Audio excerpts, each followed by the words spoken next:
هنعمل معاكم النهاردة ان شاء الله وصفة ترميم كامل للشعر، صبغة وفرد للشعر ومكونات في مكوناتنا كمان علاج لقشرة الشعر وتقوية الشعر من جذورها، وهيدينا لون كمان هيدوم معانا فترة اطول.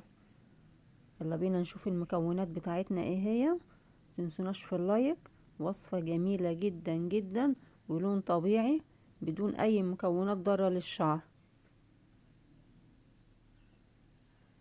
اول حاجة القهوة والشاي. القهوة والشاي دول حاجة جميلة جدا جدا للشعر. الاتنين دول يا جماعة فيهم نسبة من الكافيين بتنشط بصيلات الشعر، بتوصل الغذاء وبترمم بصيلات الشعر كمان.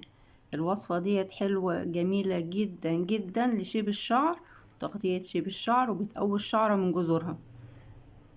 للناس كمان اللي عندها مشكلة في شعرها، عندها تساقط هيشان وصبغة لشيب الشعر في نفس الوقت. نكمل الوصفة بتاعتنا. معانا معلقة كبيرة من العرق سوس اللي هو أساس وصفتنا النهاردة. العرق سوس دوت مفيد جدا جدا للشعر وكمان صبغة طبيعية لشيب الشعر اهو.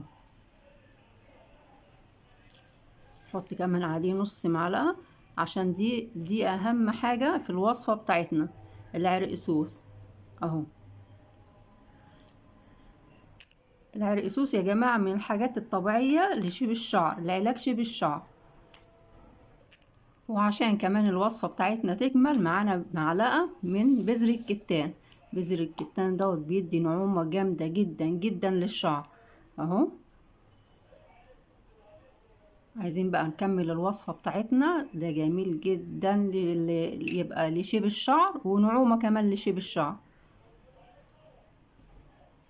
نحط كده المكونات بتاعتنا ديت ونشوف هنعمل ايه. هنجيب بقى الحاجة اللي احنا هنستخدمها على النار اهو، ونكمل بقى الوصفة بتاعتنا ونجيب بقى المكونات الجميلة ديت بتاعتنا. لايك يا جماعة، لايك يا حبايب قلبي، حطوا لايك. نحط بقى المكونات بتاعتنا الجميلة ديت كده كلها كده على بعضها كده اهو. ومعانا كوباية مية. نحط بقى كوباية مية ونحطهم بقى على النار يغلوا لمدة 5 دقايق بس على نار هادية، وبعد كده هنصفيهم ونكمل الوصفة بتاعتنا. ودي بقى المكونات بتاعتنا بعد ما خلصت اهي وصفتها. طبقة كده على جنب كده، ونجيب بقى الطبق بتاعنا اللي احنا نستعمل فيه الوصفة بتاعتنا. معانا معلقتين حنة كبار او على حسب طول شعرك. هناخد كده معلقتين كده حلوين كده حنة. بسم الله الرحمن الرحيم اهو. لازم الحنة تكون نوع كويس يا جماعة. انا بستعمل دايما نوع الحنة الاسواني، بتدينا لون جميل جدا للشعر. نحط عليهم كمان نص معلقة كده اهو. بسم الله. ونكمل الوصفة بتاعتنا. هنجيب بقى ايه حبة حبة كده ونقلب. بسم الله الرحمن الرحيم. نحط حبة ونقلب ونشوف لو محتاج تاني هنزود برضو. احنا مش عايزين بقى الوصفة بتاعتنا تبوظ مننا، مش عايزينه ولا خفيف ولا تقيل. نقلبهم بس كده الاول مع بعض. هيدينا لون جميل جدا جدا للشعر وتغذية للشعر وطول للشعر، وبيعالج تقصف الشعر. نحتاج حبة تاني.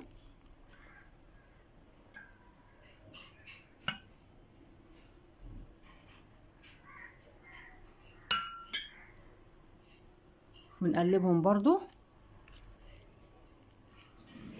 هيدينا اللون البني الغامق الجميل.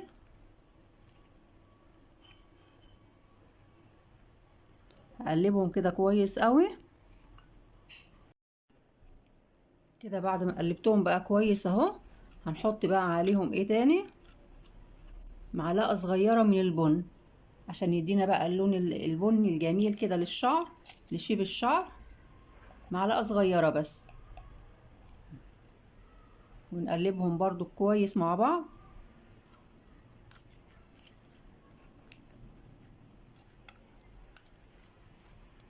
نقلبهم، نحط عليهم نص ليمونة عشان اللون معانا يثبت. مفيش ليمون هنحط معلقة صغيرة خل.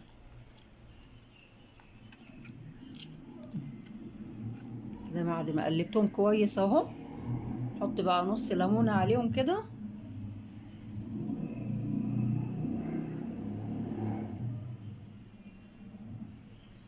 ونقلب برضو عشان الوصفة بتاعتنا تكمل. يا سلام كمان لو عندك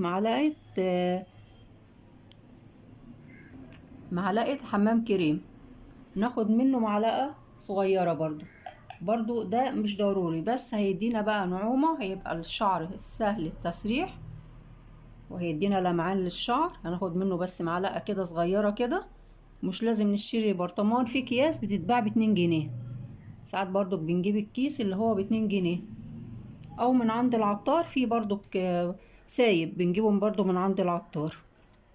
ونقلب بقى الوصفة بتاعتنا كده عشان الوصفة بتاعتنا تكمل، والجمال والحلاوة. متنسوناش في اللايك. هنعمل بقى ايه؟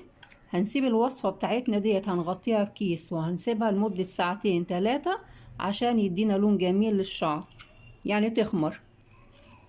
بعد كده هنستعملها ازاي؟ بصوا الجمال، بصوا اللون الجميل، هيدينا نفس اللون دوت البني الغامق. هنستعملها طبعا، الشعر لازم يكون مغسول كويس.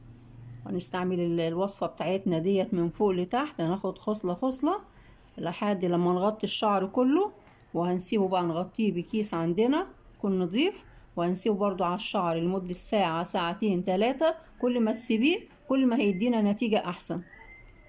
ودي كانت وصفتنا النهاردة، متنسوناش بقى في اللايك.